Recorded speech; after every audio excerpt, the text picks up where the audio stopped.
अस्सलाम वालेकुम। प्रोग्राम में खुशामदीद। और सबसे पहले आज की अहम खबर, भारतीय रियासत का महवर पाकिस्तान। और पाकिस्तान में सियासत जो होती है उसका महवर कभी भी इंडिया नहीं रहा, लेकिन बदकिस्मती से या पाकिस्तान की खुशकिस्मती से इंडिया और इंडियन सियासी जमातों के दिमाग पर पाकिस्तान हमेशा सवार रहता है। और जब भी इंतखाबात आते हैं पाकिस्तान के साथ कोई ना कोई छेड़खानी की जाती है और उसकी बुनियाद पर इलेक्शन जीतने की कोशिश की जाती है। पाकिस्तान एक छोटा मुल्क है इंडिया के मुकाबले में, लेकिन पाकिस्तान उनके हवास पे क्यों सवार है, सुनिए। प्राइम मिनिस्टर मोदी साहब बिहार इलेक्शन की एक रैली से खिताब करने गए हैं इसी हफ्ते बिहार में। नामदार पाकिस्तान और कांग्रेस के नामदार दोनों अपनी अपोजिशन जमात को और पाकिस्तान को एक ही पलड़े में मोदी साहब ने रखा है। जैसे पाकिस्तान में कभी कभी नारा लगता है मोदी का यार, तो इसी तरह इंडिया में भी अब इसी किस्म का एक माहौल बनाया जा रहा है जिसमें कांग्रेस को पाकिस्तान से अलाइन दिखाया जा रहा है। वजह इसकी ये है कि मई के बाद से तकरीबन 58 बार प्रेसिडेंट ट्रंप ने जिक्र किया है इस बात का कि उन्होंने पाकिस्तान और इंडिया के दरमियान सीज़ फायर करवाया है और 7 तैयारे इंडिया के पाकिस्तान ने मार गिराए हैं। ब्यूटीफुल ब्रांड न्यू प्लेन, ये कहते हैं प्रेसिडेंट ट्रंप। और इस बात को पकड़ के राहुल गांधी जो कांग्रेस के हेड हैं, उन्होंने मोदी को बहुत ट्रोल किया है और उन्होंने कहा कि प्राइम मिनिस्टर मोदी आप इसका जवाब दें, आप प्रेसिडेंट ट्रंप की इस दावे को डिनाई करें। लेकिन प्राइम मिनिस्टर मोदी इस दावे को डिनाई नहीं कर रहे। यहाँ तक कि पूरी दुनिया में जब भी कोई ऐसा इवेंट होता है, चाहे कनाडा में वो मीटिंग हो, समिट हो, या फिर कुआलालंपुर में समिट हो, दोनों जगह पे मोदी साहब ने अवॉइड किया ट्रंप को मिलने से, क्योंकि उनको पता है कि अगर ट्रंप से उन्होंने मुलाकात की तो ट्रंप ने कैमरों के सामने उनका सारा पोल उनके ऑपरेशन सिंदूर का खोल देना है, जिस पे मोदी साहब इलेक्शन में इतना इतरा रहे हैं और उस ऑपरेशन सिंदूर की बुनियाद पे वो वोट लेना चाह रहे हैं। साथ उन्होंने उसी जलसे में ये भी कहा कि इंडिया ने अपना आइन पूरी तरह अमल दरामद उस पर करवाया है, आर्टिकल 370 को जम्मू और कश्मीर के मामले से बदला है और जम्मू और कश्मीर में जो वादा किया था हमने कि हम उसको इंडिया का हिस्सा बनाएंगे, वहाँ उन्होंने बना दिया है। ये उन्होंने इस जलसे में कहा। बहुत अहम है उनके लिए ये इंतखाबात बिहार के, और उसके लिए वो पूरी कोशिश कर रहे हैं। पाकिस्तान उनका टारगेट है और पाकिस्तान के कंधे पर बंदूक रख के वो चलाना चाह रहे हैं। इसीलिए मई में उन्होंने जंग भी की इस उम्मीद पर कि जीतेंगे, लेकिन उल्टा उन्हें शिकस्त हुई। और अब भी बहुत सारे डिफेंस एनालिस्ट का, इंटरनेशनल डिफेंस एनालिस्ट का ये ख्याल है कि जो ट्राई सर्विसेज एक्सरसाइज हो रही हैं इंडिया की, और उसमें तीनों उनकी अफवाज के जवान शामिल हैं पाकिस्तान के बॉर्डर के साथ, वो इसलिए हो रही हैं कि 10 नवंबर के इंतखाबात से पहले कोई ना कोई शरारत इंडिया करेगा, और ताकि वो इलेक्शन में एक वाज़े एज हासिल कर सके। देखते हैं कि उनके ये प्लान्स कामयाब होते हैं या नहीं होते। अपने आज के प्रोग्राम का तारुफ, हमारी आज की टॉप स्टोरी होगी खान की रिहाई करीब है या दूर। हमने देखा कि एक दिन पहले फवाद चौधरी, इमरान इस्माइल और महमूद मौलवी जो PTI के साबिक लीडर हैं, उन्होंने एक मीटिंग की है शाह महमूद कुरैशी साहब से हॉस्पिटल में, और उसके बाद से अफवाहें जन्म ले रही हैं कि खान की रिहाई के लिए कोई स्ट्रगल हो रही है, कोई तहरीक चल रही है, तहरीक पुरअमन तहरीक, और उसके ज़रिए खान को रिहा करवाने की कोशिशें हो रही हैं। इस पे हम आज बात करेंगे तारिक फजल चौधरी साहब से, जो वफाकी वज़ीर हैं बराए पार्लिमानी अमूर के, और उनसे पूछेंगे कि क्या हुकूमत तैयार है खान साहब को कोई कंसेशन देने पे, जिसकी हम बातें सुन रहे हैं। और इसके अलावा जो कुछ पाकिस्तान में हो रहा है, मौलाना फजल रहमान साहब इनसे नाराज़ क्यों हैं, इस पर भी बात करेंगे। और हमारा आज का हॉट इशू होगा दहशतगर्दी। वफाक और खैबर पख्तूनख्वा एक पेज पर कब आएंगे, कैसे आएंगे, और जो नए वज़ीर आला सुहेल आफरीदी आए हैं उनका रोल अहम क्यों है, क्योंकि उनका ताल्लुक भी उस कबायली इलाके से है जो अब खैबर पख्तूनख्वा का बाकायदा हिस्सा है, पहले वो नहीं था, वफाक का हिस्सा था। तो अजमल वज़ीर साहब साबिक सूबाई वज़ीर हैं, उनसे बात करेंगे। और हमारा आज का एडिटोरियल होगा सहाफ़त का खूनी साल 2025 में अभी ख़त्म नहीं हुआ और 99 सहाफ़ी अपनी जानें गंवा चुके इस प्रोफेशन में, उसके बारे में बात करेंगे हम आज के एडिटोरियल में। शुरू करते हैं टॉप स्टोरी। चौधरी साहब, वफाकी वज़ीर बराए पार्लिमानी अमूर, बहुत शुक्रिया हमें ज्वाइन करने का। ये फरमाइएगा कि पहले खान साहब से शुरू कर लेते हैं कि हमने देखा कि यहाँ पे एक बातचीत हो रही है, एक कार्रवाई शुरू हुई है, और उस पर फवाद चौधरी साहब कल हमारे प्रोग्राम में मौजूद थे। उन्होंने क्या कहा आप ज़रा सुन लीजिए। हम ये चाहते हैं कि गवर्नमेंट के मिनिस्टर से भी मुलाकात करें। हम उनसे ये कहना चाहते हैं कि देखें, ये जो लोग हैं, जो 70 साल से ऊपर के लोग, शाह महमूद कुरैशी, इजाज चौधरी, यास्मीन राशिद, और इनको कितनी आपने जो है वो हम भुगतना है इन्होंने। ये असल पीटीआई के लोग हैं जिन्होंने 2-2, 2.5 साल अंदर हो गए। इनको मौका दें, ये लोग बाहर निकलें और एक टेम्परेचर नीचे आए। इमरान खान को, बुशरा बीबी को रिलीफ दें, यहां से हम आगे चलें। पूरा उन्होंने अपना एजेंडा बताया। इमरान खान, बुशरा बीबी को रिलीफ, 70 साल से ऊपर जो लीडर ने नाम लिए उन्होंने उनको रिलीफ, और जो हम वफाकी वज़रा के साथ मिलना भी चाहते हैं। तो वफाकी वज़रा मिलने के लिए तैयार हैं खान साहब के इन नुमाइंदों से? इस नुमाइंदे तो नहीं हैं उनके, लेकिन ज़ाहिर है उस पार्टी में रहे हैं और खान साहब के वो हमदर्द हैं, तो मिलेंगे आप? जी, बिस्मिल्लाहिर्रहमानिर्रहीम। देखिए, अब सार साहब, पहली बात तो ये है, आपने ख़ुद ही अपना जो पहला आपने जुमला का उसकी तस्दीक फरमा दी कि खान साहब के नुमाइंदे नहीं हैं, ये पीटीआई के भी नुमाइंदे नहीं हैं, ये साबका पीटीआई से इनका ताल्लुक़ है। और जो बात ये कह रहे हैं, ज़ाहिर है इनके पीछे किसी का मैंडेट नहीं है, वो अपना एक ज़ाती ख़यालात का इजहार कर रहे हैं। सियासी लोग हैं, सियासी बात कर रहे हैं, ये कह सकते हैं 100 दफ़ा मिलें, बिस्मिल्लाह कल आ जाए मेरे दफ्तर, बैठें, चाय पिलाएंगे, बात करें, ये कोई ऐसी बात नहीं है। लेकिन उनके पास कोई ऐसा मैंडेट नहीं है। एक बात, डिस्पाइट कि उनके पास मैंडेट नहीं है, कोई मैंडेट नहीं है। फवाद चौधरी साहब मुझे मिलते रहते हैं, ज़ाती कैपेसिटी में हमारी मुलाकातें होती रहती हैं, मुझे ये बात करने में कोई आर नहीं है। उन्होंने ये बात की आपसे जब मिलते रहे? नहीं, इस तरह की कोई बात नहीं की उन्होंने। लेकिन मैं ये कह रहा हूँ, ये बात करने का वो इस्तेकाक नहीं रखते, उनके पास मैंडेट नहीं है, उनके पास किसी तरह का कोई पावर्स डेजिग्नेट नहीं उन्हें की गई कि आप इस तरह का कोई बात करें। ये है पहला हिस्सा। एक मिनट, ये है पहला हिस्सा मेरी आर्गूमेंट का। डिस्मिस कर दिया। दूसरा हिस्सा क्या है? दूसरा हिस्सा ये है कि वो ये गुफ्तगू फरमा रहे हैं कि इमरान, मतलब बज़ाहिर लग रहा है कि इमरान खान जो है वो हुकूमती तवील में है, हुकूमत ने उन्हें अंदर किया हुआ है। वज़रा से वो मिल रहे हैं कि शायद वज़रा के पास कोई अथॉरिटी है या प्राइम मिनिस्टर के पास कोई अथॉरिटी है इमरान खान को रिहा करने की। ये तासुर भी बिल्कुल गलत है। इमरान खान के ख़िलाफ़ जो केसेस हैं वो बिल्कुल ठोस शवाहिद की बुनियाद के ऊपर बने हैं, और वो अगली अदालतों में भी आप देखेंगे वो सज़ा बरकरार रहने के कभी इम्कानात हैं। अब तोशा खान 1 केस हो, 190 मिलियन पाउंड केस हो, प्रोग्राम का आपका टाइम कम होता है, मैं आपको डिटेल से बता सकता हूँ कि उन केसेस में रिलीफ मिलना बहुत मुश्किल है। इमरान खान की रिहाई, चौथी बात, वो सिर्फ अदालतों से मुमकिन हो सकती है। उनकी कानूनी टीम को फवाद चौधरी साहब भी मशवरा दें, मैं भी दे रहा हूँ, संजीदगी से, धौंस धांधली के जरिए नहीं, अदालतों के खिलाफ संजीदगी से उनके केसेस की पैरवी करें, रिलीफ अदालतों से ले, इमरान खान ने वहाँ से रिहा होना है।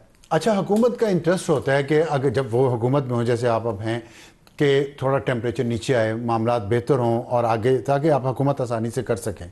उसमें एक तजवीज़ कहीं से भी आए, वो इमरान खान को रिप्रेजेंट करते हैं नहीं करते, उनके पास मैंडेट है या नहीं है। एक तजवीज़ आई है कि इमरान खान के साथियों को आप रिलीफ दें। आपने कहा खान साहब बुशरा बीबी को नहीं मिल सकता, तो क्या आप उनके साथियों को रिलीफ देना, ये इस तजवीज़ पे गौर करना और इसको आगे लेके जाना, ये मुमकिन नहीं है? गवर्नमेंट के लिए इसलिए मुमकिन नहीं है कि वो गवर्नमेंट के कोई कैदी नहीं है, वो इस वक्त कानून की गिरफ्त में हैं, उन्हें सज़ा कानून ने दी है, अदालतों ने दी है। और बड़ी सिंपल बात है कि नवाज शरीफ साहब अंदर थे, शहबाज शरीफ साहब अंदर थे, मरियम नवाज अंदर थी, हमजा नवाज अंदर थे, हमारे वज़रा और एमएनएस की लंबी फहरिस्त है। सबको ज़मानतें अदालतों से मिली हैं, इन्हें भी रिलीफ अदालतों से मिलेगा। प्रोसिक्यूशन की हद तक अगर हमारे पास कुछ होगा, आके बैठ के बात करें। टेम्परेचर जो है वो डाउन रखना हर गवर्नमेंट की मफाद में होता है, हम भी चाहते हैं, हम कोई पॉलिटिकल टेम्परेचर राइज नहीं करना चाहते।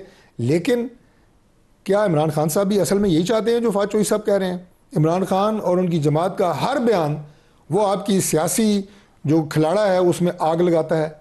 आपका जो टेम्परेचर है, जैसे आप पॉलिटिकल टेम्परेचर कह रहे हैं, वो उसमें 2-4 डिग्री का इजाफा करता है। हम क्या कर रहे हैं? हम हो और उसके साथ आप कर लें जिसको आप कहते हैं एस्टैब्लिशमेंट, पाकिस्तान के मुसल्लह अफवाज, वो बॉर्डर्स के ऊपर भी पहरे दे रहे हैं, इंटरनल जो है सिक्योरिटी एंड स्टेबिलिटी उसके लिए भी काम कर रहे हैं, दहशतगर्दों के खिलाफ भी लड़ रहे हैं। गवर्नमेंट जो है वो मुकम्मल सपोर्ट दे रही है अस्करी इदारों को भी, हमारे सिविल इदारों को भी।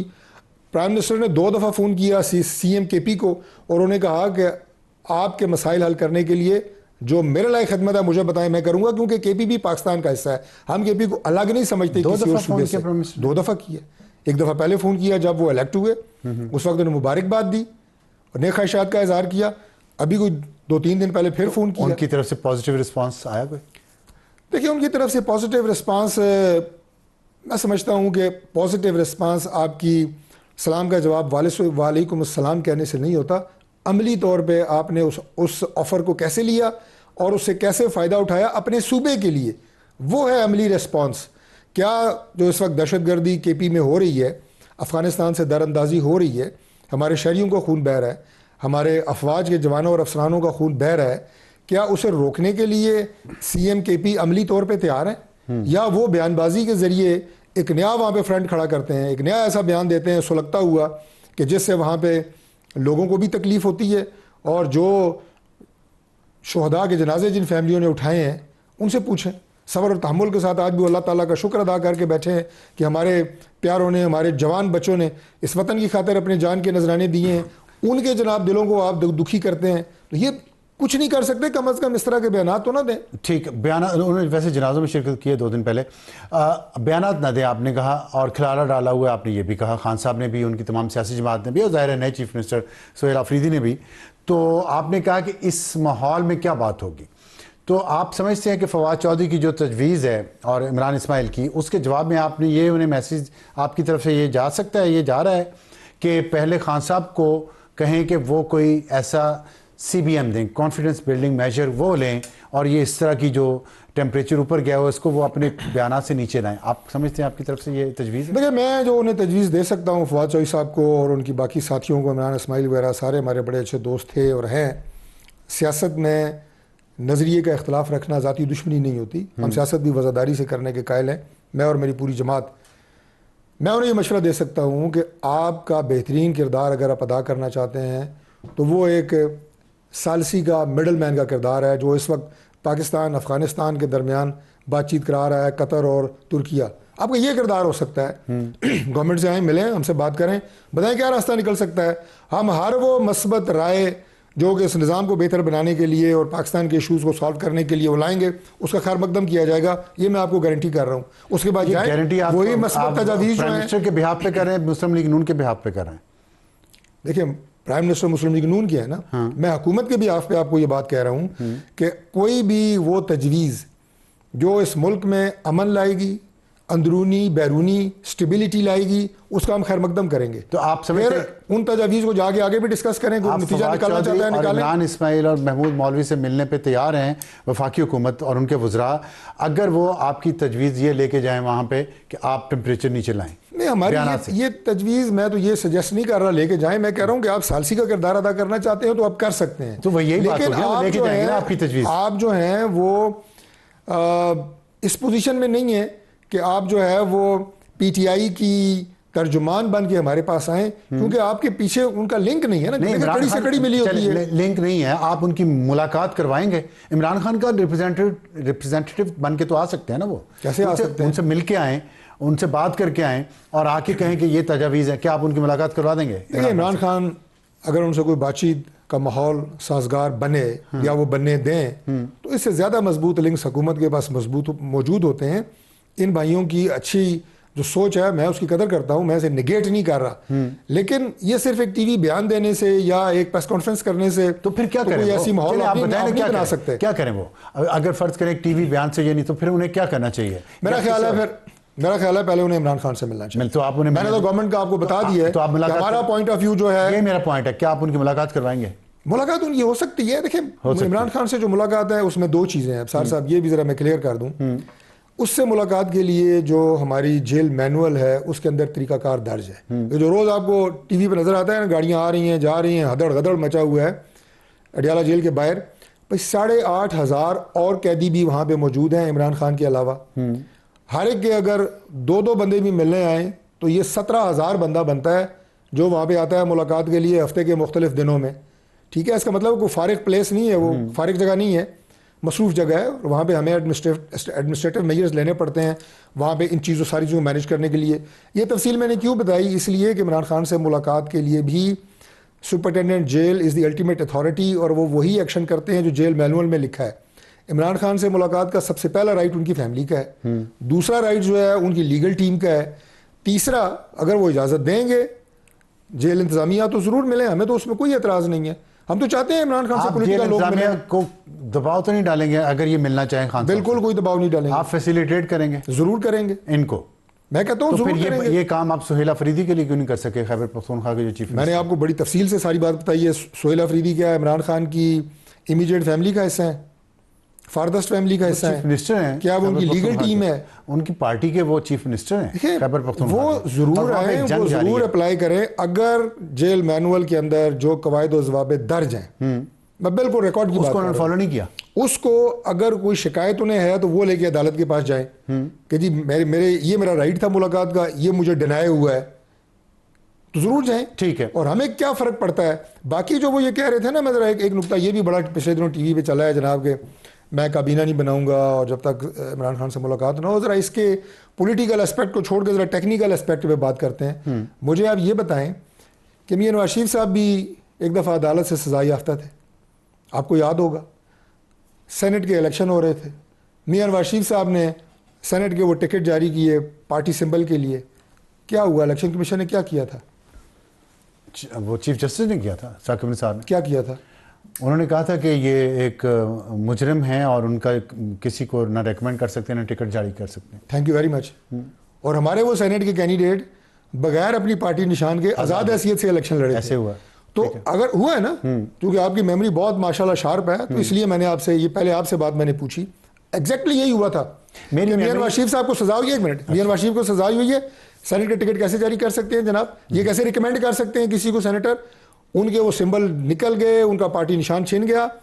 अब इमरान खान को भी सजा याफ्ता है, क्या उन्हें इतनी इजाजत है कि वो पूरी काबीना वो बनाए? नहीं, लेकिन ये राना सनावला साहब ने ये बात की थी और उसके बाद उन्होंने काबीना तो बना ली तो ये मसला ख़त्म हो गया। लेकिन आपने मेरी मेमोरी की तारीफ़ की है, बहुत शुक्रिया उसका, लेकिन मुझे नाम भूल जाते हैं। बात ये, मेरी मेमोरी तो तब भी जाती है ना जब साकिब निसार साहब नवाज शरीफ के जाके, मैं अब क्या कहूँ, अब वो उनको जज भी तो उन्होंने लगाया था ना।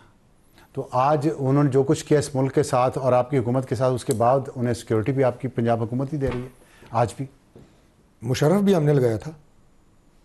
ये बात तो है। वैसे जनरल मुशर्रफ को किसने लगाया था? चलो ठीक है, मैं मेमोरी में और भी जरा नाम लेके आए। चले और फिर मुशर्रफ ने किया क्या हमारे साथ? हाँ, ये मैं आपने मुझे चुप, अच्छा इसका मतलब है कि आप सही कर रहे हैं, साकिब निसार को जो सिक्योरिटी दी हुई है डिफेंड नहीं, वो उनका देखें, वो उनका एक जो रूल्स के मुताबिक जो सुप्रीम कोर्ट का जज साहब या चीफ जस्टिस रिटायर होते हैं, ठीक है, वो उनका जो उन्होंने आपका ख्याल नहीं किया था प्राइम मिनिस्टर, साबिक प्राइम मिनिस्टर के साथ क्या करना चाहिए। खैर, लेकिन आप रूल्स की बहुत बात करें, कानून की, मैं अप्रिशिएट करता हूं, आपके इस जज्बे को सलाम करता हूं। और आपने खान साहब के मामले में भी ये कहा कि उनके केसेस अदालतों में हैं, वही फैसला करेंगे, हम नहीं कर सकते, हुकूमत कुछ नहीं कर सकती। तो फिर किस तरीके से, क्यों आपने ये पेशकश की खान साहब को कि बनी गाला में हम आपको शिफ्ट कर देते हैं? वो कौन सा कानून और रूल है? देखें, अगर उन्हें बनी गाला अप्लाई करते हैं वो, और उसके बाद वो अप्लाई करना पड़ेगा उन्हें। सुने, अब डेफिनेटली दरखास्त देनी पड़ेगी।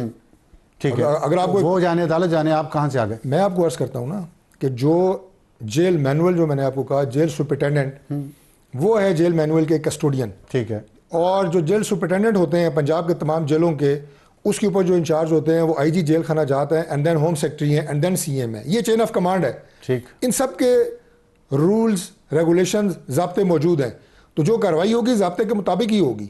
वो अप्लाई करें, गुंजाइश मौजूद है कि किसी भी ऐसे कैदी को, और इमरान खान साहब ज़ाहिर है साबिक वज़ीर आज़म है, उन्हें अगर इन ज़ाब्तों में से कोई जिग जैग करके रास्ता निकलना पड़ा तो निकाला जा सकता है।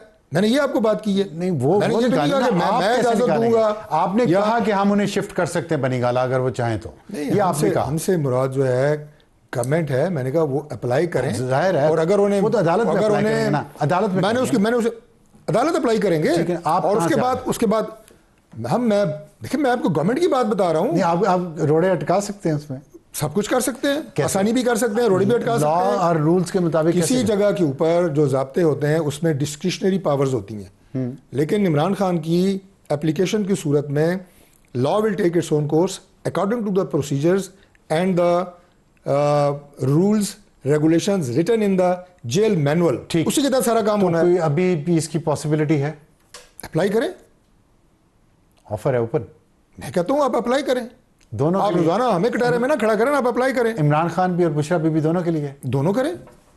बहुत शुक्रिया तारिक फजल चौधरी साहब। वक्त हुआ है ब्रेक का। ब्रेक के बाद वापस आएंगे तो हमारा आज का हॉट इशू दहशतगर्दी, वफाक और खैबर पख्तूनख्वा एक पेज पर क्यों नहीं। प्रोग्राम में दोबारा खुशामदीद। वक्त हुआ हमारा आज के हॉट इशू का। दहशत गर्दी वफाक और खैबर पख्तूनख्वा एक पेज पर हैं या नहीं हैं, और क्या ये जंग ऐसी जारी रहेगी? इसमें कबायली इलाकों का क्या रोल हो सकता है? जो पहले कबायली इलाके थे अब ज़ाहिर है वो खैबर पख्तूनख्वा का हिस्सा हैं, और हुकूमतों को क्या करना चाहिए? इसमें हमें ज्वाइन किया है अजमल वज़ीर साहब ने, जो साबिक सूबाई वज़ीर हैं, और वो उस वक्त जब फाटा का इंतज़ाम किया गया खैबर पख्तूनख्वा में, उस प्रोसेस के वक्त वो वज़ीर आला के मशीर बराए कबायली इजला भी रहे। अजमल साहब ये फरमाइएगा कि नए वज़ीर आला आए हैं सोहेल अफरीदी, और उनका ताल्लुक भी उन्हीं इजला से है जो पहले फाटा होते थे, आपका भी उसी से है ताल्लुक। क्या आपको लग रहा है कि ये जो सिचुएशन पाकिस्तान और अफगानिस्तान के दरमियान चल रही है, इसमें उन कबायली इलाकों का बड़ा एक अहम रोल है, और उस पर सारी जंग भी हो रही है? TTP के जो मुतालबात हैं उसमें यह है कि इसको दोबारा आप खैबर पख्तूनख्वा से निकाल दें ताकि वो अपनी उसमें एक हुकूमत टाइप चीज़ बना लें। आप समझते हैं ये मुनासिब होगा उनको अलग करना, या उनको अब जब वज़ीर आला बन गए वहाँ से, अब तो ज़्यादा उनका रोल बेहतर नहीं होना चाहिए पूरे पाकिस्तान के साथ? अफसर साहब, thank you very much for inviting me. देखिए, ये बड़ा अहम इशू है जिसके तरफ आपने ये कहा कि ट्राइबल डिस्ट्रिक्ट का। पहली बात तो ये है कि ज़ाहिर है जो नए हमारे वज़ीर आला साहब हैं उनका ताल्लुक़ खैबर डिस्ट्रिक्ट से हैं, जो कि एक्स फाटा से उसका ताल्लुक़ है। अनफॉर्चुनेटली हमारा जो ट्राइबल डिस्ट्रिक्ट को जब मर्ज किया गया 2018 में खैबर पख्तूनख्वा में, उस वक्त सरताज अजीज़ साहब की कमेटी बनाई गई थी, जिसकी उस कमेटी के बुनियाद पे ट्राइबल डिस्ट्रिक्ट को मर्ज कर दिया गया था खैबर पख्तूनख्वा में। वो उसमें जो नुकात थे उसमें मसलन मैं आपको जो चीज़ा एक दो नुकात है वो बता दूं। वैसे तो बड़े लंबे नुकात है, लेकिन एक ये था कि 3% डिविजिबल पूल से दिए जाएंगे हर साल। उस वक्त के हिसाब से 2018 के हिसाब से 110 अरब रुपए बनते थे। ये 10 साल तक दिए जाएंगे। इसमें वफाक और चारों सूबों ने देने थे। 2018 से अब हम 2025 में हैं। इस दौरान मैं खुद उसका इंचार्ज भी रहा हूं। उसमें डिविजिबल पूल से 1 रुपया नहीं दिया गया उस मद में जो 3% का जो वादा किया गया। तो आप ये कहना चाह रहे हैं कि जो वहां पे प्रॉब्लम है फाटा के, वो सिर्फ इस वजह से है कि वो पैसा नहीं आया? मैं ये कह रहा हूं पैसा है ना, 18वीं तरमीम के तहत डिविजिबल पूल में से खैबर पख्तूनख्वा को पैसा तो गया है ना? सर पैसे गया है। वो किधर गया है? मैं वही कह रहा हूं। वो वहां तो हमें जो इतलात वहां से आ रही हैं, वहां तो कहीं पे भी कोई काम नहीं हुआ। देखिए, असल जो मसला सेटल्ड में भी और अनसेटल्ड में भी सर मसला ये बन गया कि देखिए अफसर साहब, जब ये मर्ज नहीं भी हुआ था, फाटा था, उस वक्त भी ये सूरत हाल। लेकिन आप ये क्या कह कि 110 अरब नहीं आया इसलिए हमारे ये मसाइल है, मैं ये कह रहा हूं, वो कहना चाहिए, आपका हक है, लेकिन मजीद भी तो काम करने थे ना। मैं ये कह रहा हूं कि ये मैंने एक नुक्ता भी बयान किया कि अगर वो पैसे मिल जाते तो उससे इंफ्रास्ट्रक्चर बन जाता। ठीक है। उससे जो हमारी पुलिस थी, जो मैंने उस वक्त ये 29,000 लेविस खसदार जो मर्ज हुए हैं, पहले वो लेविस खसदार की हैसियत से काम कर रहे थे, वो खैबर पख्तूनख्वा पुलिस में जब मर्ज किए गए थे, उस कमेटी का मैं चेयरमैन था, ये मैंने मर्ज करवाया था। मेरा क्वेश्चन फिर वही है, इसके अलावा पुलिस के लिए पैसा तो गया ना? सर पुलिस खैबर पख्तूनख्वा, अब डेरा इस्माइल खान तो हिस्सा नहीं है, वो ट्राइबल डिस्ट्रिक्ट बन्नू हिस्सा नहीं है उसका, पेशावर नहीं है, चारसदा नहीं है। यहाँ पे जो हमले हो रहे हैं, यहाँ पे जो जंग हो रही है टांक में, लकी मरवत में, ये तो सेटल्ड एरिया ना। मैं तो इनके लिए बजट गया है, उसके लिए पुलिस को क्यों नहीं हथियार और इख्तियार दिए गए? अफसर साहब, मसला यहाँ पे यही तो पैदा हो गया कि मर्ज डिस्ट्रिक्ट के साथ जो वो वादे वहीद किए गए थे, उसकी ट्रेनिंग भी थी पुलिस की, मैं आपकी बात लोगों को मजीद भर्ती कराना था, वो चीजें नहीं हुई। मेरा क्वेश्चन ये है जी सर कि बैड गवर्नेंस को इस पर्दे के पीछे क्यों छुपाया जा रहा है कि चंद मर्जर डिस्ट्रिक्ट के जो पैसे नहीं आए, उस वजह से ये सारे मसाइल। अब वो आप समझते हैं कि इसी तरह नहीं, अब वो एक अलग इशू है, वो उस पे वो इसके साथ कनेक्टेड। ठीक है, वो कैसे? वो मुझे बताएं, जो बाकी इजला हैं जी जो सेटल्ड हैं, उनका तो कोई झगड़ा नहीं फंड आने के या ना आने का डिविजिबल पूल में से, ठीक, उन पे क्यों काम नहीं हुआ? देखिए, मैं यही तो कह रहा हूं कि ये तो ट्राइबल डिस्ट्रिक्ट के हवाले से मैंने आपसे बात की है। अब आप देखें जनूबी अजला, पूरा जनूबी अजला में डीए खान डिवीजन में डिस्ट्रिक्ट टांग के डीए खान है और साउथ वजीरिस्तान है, बन्नू डिवीजन में लकी मरवत है, बन्नू है और नॉर्थ वजीरिस्तान है, इवन करक तक, इवन अब कोहाट डिवीजन में भी हंगू में उस दिन जो हमारे पुलिस के ऑफिसर को शहीद किया गया, और आए रोज हमारे जो है पुलिस वालों को भी शहीद किया जा रहा है। फोर्सेस के आज भी हमारे हुए हैं। जवान शहीद आज भी 2 हमले हुए हैं। एग्जैक्टली। नहीं तो इसमें आप क्या समझते हैं, जो वहाँ की सूबाई हुकूमत नए वज़ीर आला हैं सुहेल अफरीदी, उनका ताल्लुक भी कबायली साबका कबायली इलाके से है, वो तो कहते हैं कि यहाँ पे ऑपरेशन होने नहीं चाहिए और ये टीटीपी के साथ मुज़ाकरात होने चाहिए। देखिए यही तो हमारा मसला है कि इस जो बयानिया है हमारा, खैबर पख्तूनख्वा हुकूमत का एक बयानिया है, इधर हमारे वफाक का दूसरा बयानिया है। अब इस बयानिया को जो हमारे खिलाफ लड़ रहा है उसका एक बयानिया है। हमारे सियासतदानों के, आप जितने भी बड़े बड़े सियासतदानों को देखे, बड़े बड़े लीडरशिप को देखे, उनका बयानिया भी डिफरेंट डिफरेंट डिफरेंट डिफरेंट। अब होना तो ये चाहिए ना जी कि वो जो फैसला है, बकाया सियासत अपनी जगह पे है। अब अगर खैबर पख्तूनख्वा हुकूमत या वज़ीर आला की फर्स्ट प्रायोरिटी इमरान खान साहब की रिहाई है तो करें वो अपनी जगह पे, बट उसके साथ जो उसके ऊपर responsibility as a chief executive of Khyber Pakhtunkhwa है, उसमें वहां के सूबे के अवाम की जान और माल की ताफुत नंबर 1 प्रायोरिटी है। रियासत की जिम्मेदारी है, हुकूमतों की जिम्मेदारी है। उसमें मसला यह हो रहा है कि वफाक डाल रहा है खैबर पख्तूनख्वा हुकूमत पे, जो प्राइमरीली आई एग्री कि वहां उनकी रिस्पॉन्सिबिलिटी है, लेकिन दूसरी सूरत में मुल्क का वजीर आजम पूरे मुल्क का है, वजीर दाखिला पूरे मुल्क का है, वजीर दिफा पूरे मुल्क का है, इस तरीके से वजीर खजाना पूरे मुल्क का है। इनमें से आप मुझे बताएं कितने लोग वहां पे गए जो ट्राइबल डिस्ट्रिक्ट में खड़े होकर गए, जहां पे आर्मी चीफ जा सकता है, फील्ड मार्शल साहब जा सकते हैं, दूसरे जा सकते हैं, वहां पे हमारे ये लोग क्यों नहीं जा रहे, पॉलिटिशियन या ये जो बड़े बड़े ओहदों पे बैठे हुए? अगर खैबर पख्तूनख्वा हुकूमत नहीं कर रहा तो इनको जाना चाहिए। कहने का मकसद यह है कि आपको वहां के लोगों को ओन भी तो करना पड़ेगा, छोड़ना नहीं चाहिए।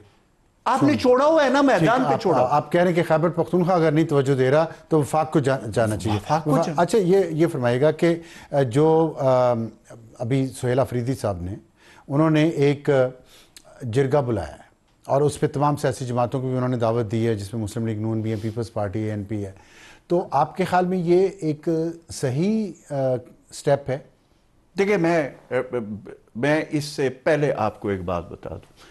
खैबर पख्तूनख्वा में सेनेट का इलेक्शन हुआ, अभी रिसेंटली हुआ था, याद है? ये जो 11 सीटों के सेनेट का इलेक्शन हुआ था, उस सेनेट के इलेक्शन में तमाम सियासी जमातें, इंक्लूडिंग PTI जो हुकूमत में है, including Noon League, including People's Party, including Jamiat Ulama Islam, ये सारे इकट्ठे एक छत के नीचे बैठकर 6 और 5 का फार्मूला तय करके, और वो जो रिपोर्ट हुआ है कि एक दूसरे के वोट बैर आकर और दूसरे का वोट दिया जाता था, उसके तो सारे राजी थे। अब जब वहां के लॉ एंड ऑर्डर का मसला हो, अफसार साहब, वहां के अवाम की जान और माल की ताफुज की बात हो, वहां पे अगर नहीं बैठेंगे या नहीं बैठते, या उस जरगे में, या जो भी, चाहे वो वफाक के लेवल का हो, मेरा यह ख्याल है कि जरगे अपने जगह पे होने चाहिए, उनकी इंपॉर्टेंस अपनी जगह पे है, बट जरगों से ज्यादा इंपॉर्टेंट यह है कि वजीर आजम के क्यादत में एपेक्स कमेटी की मीटिंग हो, जिसमें सूबे का वजीर आला और तमाम स्टेक होल्डर बैठकर, ये जो अभी बॉर्डर पे रिसेंटली मसला चल रहा है, अफगानिस्तान के हवाले से जो चल रहा है, और खैबर पख्तूनख्वा के इंटरनल जो सिक्योरिटी की सूरत हाल है, जो आए रोज बिगड़ते जा रहे हैं और आए रोज शहादतें हो रही है, इस हवाले से 1 पॉइंट एजेंडा होना चाहिए और उस पे एक बयानिया हमारे सामने आना चाहिए। पाकिस्तान के अवाम को और खैबर पख्तूनख्वा के बिलखसूस अवाम को हमें कंफ्यूज नहीं करना चाहिए इसमें कि कोई एक बात कर रहा है तो कोई दूसरी बात कर रहा है। लेकिन इसमें आपके ख्याल में ज़्यादा अब जिम्मेदारी किस पे है? क्योंकि हमने देखा कि प्राइम मिनिस्टर ने एक मीटिंग बुलाई यहाँ पे नेशनल सिक्योरिटी की इस्लामाबाद में, उसमें वज़ीर आला नहीं आया और उन्होंने एक और शख्स को भेज दिया जो उस वक्त अंडर ओथ भी नहीं था।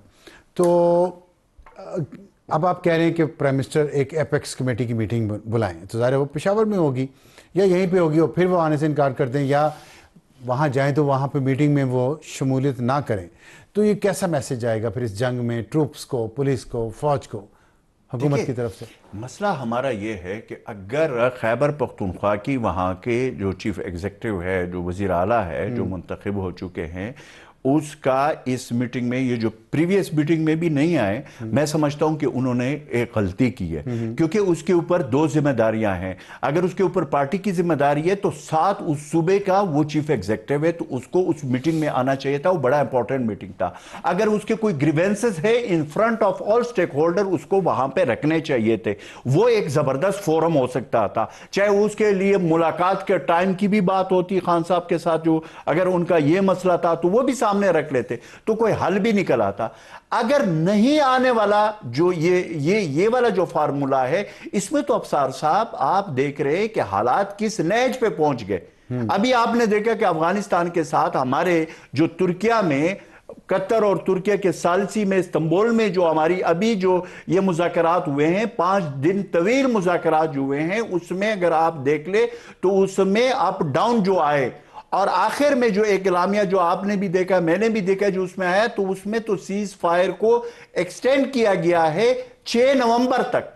अब 6 नवंबर तो आ गया, 2 दिन के बाद, 3 दिन के बाद 6 नवंबर है, वो तो दोबारा मुज़ाकरात होंगे। तो उसके हवाले से मैं ये कहता हूं कि इस वक्त हमें हाउस इन ऑर्डर करना चाहिए। ठीक है। और बल्कि मैं साथ ये भी ऐड करना चाहता हूं कि हमारे जो भी मसाइल, चाहे वो बलूचिस्तान के हो, चाहे खैबर पख्तूनख्वा के, ओवरऑल हो, इसके लिए 10 साला नेशनल एक्शन प्लान आपको बनाना होगा। आपने आखिर में ये बता दें, आपने कहा कि एक हाउस इन ऑर्डर करना चाहिए जो अफगानिस्तान के साथ सिचुएशन है उससे पहले, तो हमें ये बताएं कि पब्लिक प्रेशर बहुत इंपॉर्टेंट है। हमने देखा फैसलों पर असरअंदाज भी होता है।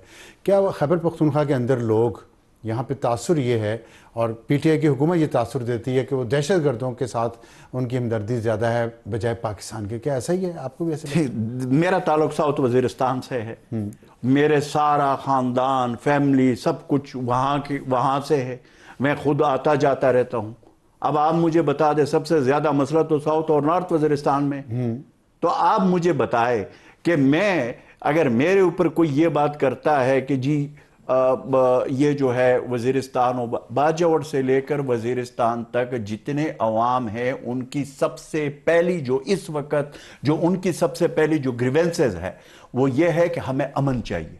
अच्छा, हमें अपनी जिंदगी, जान और माल की तहफ़्फ़ुज़ चाहिए। ये तासुर क्यों आता है कि वो दहशत गर्दों को डिफेंड कर रहे हैं? देखिए सर, एलिमेंट्स मौजूद होते हैं, वो बलूचिस्तान में भी मौजूद है, वो शायद पंजाब में भी हो, वो शायद कराची में भी हो, लेकिन मेजॉरिटी तो सर पाकिस्तान के साथ खड़े। अभी आपने देखा, देखिए ये अगर ये बात की जाती है, इसमें अगर पीछे तारीख में जाते हैं तो ये जो कश्मीर का जंग हुआ था, तो उसमें तो हमारे आबाओ अजदाद, मेरे जाती आबाओ अजदाद, और इस तरह बाजौड़ से लेकर वजीरिस्तान तक, ये लोग वहां पे अभी तक उनके कब्रें नहीं पड़, तो वो वही लोग नहीं थे अफगानिस्तान। और अभी जब मार का हक हुआ सर, अभी जब मार का हक हुआ, तो क्या ट्राइबल डिस्ट्रिक्ट के अवाम किसके साथ खड़े थे? पाकिस्तान के साथ खड़े थे या नहीं खड़े? बिल्कुल सही, बिल्कुल, बहुत शुक्रिया, बहुत अच्छी बात की आपने। और ये बात जो नैरेटिव की है, ये यहाँ पे ये नैरेटिव दिया जा रहा है कि पीटीआई के ज़्यादा हमदर्दियाँ या खैबर पख्तूनख्वा में ज़्यादा हमदर्दियाँ तालिबान दहशत गर्दों के साथ है। ऐसा नहीं है, पाकिस्तान के साथ उतने या उससे भी ज़्यादा कमिटेड हैं पख्तूनख्वा के लोग जितने दूसरे पाकिस्तान के हैं। वक्त एक ब्रेक का। अजमल वज़ीर साहब बहुत शुक्रिया हमें ज्वाइन करने का। ब्रेक के बाद वापस आएंगे तुम्हारा आज का एडिटोरियल। और वक्त है हमारे आज के एडिटोरियल का। सहाफ़त का खूनी साल 2 नवंबर हर साल दुनिया में international day to end impunity for crimes against journalist मनाया जाता है कि सहाफ़ियों के ख़िलाफ़ जो जराइम होते हैं उसमें लोग बच जाते हैं। और ये एक हकीकत भी है कि 10 में से, पूरी दुनिया में ये है कि 10 में से 9 केसेस हैं जो सहाफ़ियों के, जिनका कोई हल नहीं होता, जिनका कोई फ़ैसला नहीं होता। और ये पूरी दुनिया में ये हालत है, चाहे आमरीत हो या जमहूरियत। और IFJ की रिपोर्ट के मुताबिक, इंटरनेशनल फेडरेशन ऑफ जर्नलिस्ट, इस साल 99 सहाफ़ी पूरी दुनिया में मारे गए हैं। सबसे ज़्यादा तादाद गज़ा में है, 50 जो इस साल में, जो नवंबर तक की मैं आपको डेटा बता रहा हूँ, मारे गए हैं। और गज़ा की जो जंग हुई पिछले 3 साल में 50 मिला के 192 सहाफ़ी इसराइल मार चुका है। इससे आप सोचें कि कितना जुल्म है। यूक्रेन की जंग में इस साल 8 सहाफ़ी मारे गए हैं। सूडान की जंग एक हो रही है जिसके बारे में पाकिस्तान का मीडिया बहुत ज़्यादा रिपोर्ट नहीं कर रहा, वहाँ पे 6 सहाफ़ी इस साल में मारे जा चुके हैं। और पाकिस्तान, जहाँ पे दहशतगर्दी के ख़िलाफ़ जंगें 2 सूबों में हो रही हैं, अफ़गानिस्तान के साथ जंग हुई, इंडिया के साथ। लेकिन यहाँ और वजूहात हैं। यहाँ पे 5 सहाफ़ी इस साल में मारे जा चुके हैं और जैसा कि मैंने आपको बताया कि 10 में से 9 केसेस का तो फैसला ही नहीं होता और यही वो इम्प्यूनिटी है जिसके खिलाफ ये दिन मनाया जाता है और पाकिस्तान में भी ये मनाया जा रहा है। साथ ये भी उम्मीद की जाती है कि यहाँ भी केसेस का फैसला होगा। बहुत सारे सहाफ़ी हैं जिन पे हमले हुए लेकिन उनके मुजरमान पकड़े गए तो उनकी ज़मानतें हुई और नहीं पकड़े गए तो नहीं पकड़े गए। अल्लाह अल्लाह खैर चला।